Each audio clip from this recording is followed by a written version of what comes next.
The confirmation hearings for Judge Amy Coney Barrett begin tomorrow morning. Her opening statement was released ahead of the hearings. She plans to say that she believes, quote, Americans of all backgrounds deserve an independent Supreme Court that interprets our Constitution and laws as they are written, unquote.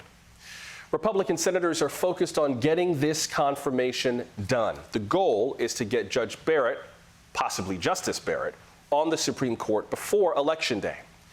Joining us now is Renee Knake Jefferson, a law professor at the University of Houston.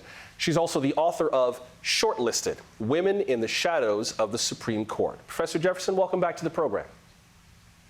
Thanks so much for having me back. Do you expect any kind of procedural or structural differences in this Supreme Court hearing process than what we normally see? At least based on the schedule, it seems pretty anodyne. There will be opening statements, then questions, then closing statements, and then a vote. Are we expecting anything else? Well, I think it's right. At least for now, things seem pretty straightforward, although I will note that this will be one of the fastest confirmations ever, if in fact it goes off according to the calendar now. I think her vote is set for under a month from the time she was announced as the nominee. One of the big issues, obviously, for Judge Barrett that a lot of her critics have seized on is her views on abortion. It's been revealed that she signed on to an ad that referred to Roe v. Wade as infamous and called for the unborn to be protected in law. Is it possible for her to make a viable, defensible case that even with her previous public statements, she could still be a fair jurist on cases regarding abortion? I think it's possible. This will certainly be a question, undoubtedly, she will be asked perhaps more than once in the coming days.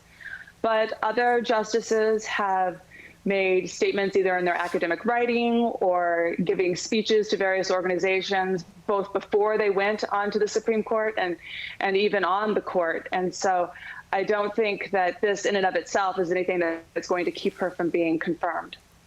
Let me read you another piece of her opening statement, at least as it's been released to us, and then get your reaction to that. In her opening statement, she plans to say, quote, the policy decisions and value judgments of government must be made by the political branches elected by and accountable to the people.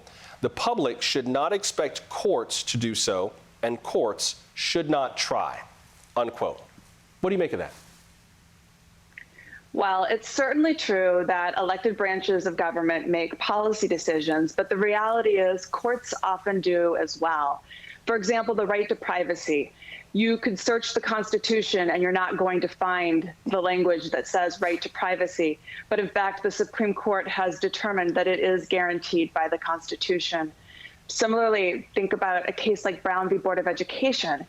There, the court established a new constitutional standard that said separate but equal in public education is no longer valid. And the effect was to establish a new national policy calling for desegregation across the country. So the reality is courts, judges, justices often do make policy decisions. Senator Chris Coons has said that Judge Barrett's views are not just extreme, they're disqualifying.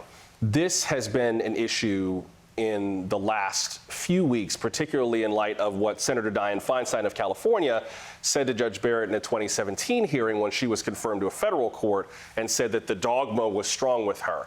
There's been a lot made of her views. She is a very devout Catholic, but the court has shown us that you can't always predict what someone's going to do on the bench based on what they've done in the past. I mean, the ruling that upheld the existence of the Affordable Care Act was written by the Chief Justice John Roberts. The ruling that said that existing law bans discrimination against LGBT people in the workplace was written by Neil Gorsuch. I mean, there's just no way to be sure. So it feels like, Professor, there's a real risk, potentially, in making these broad brush statements about the judge.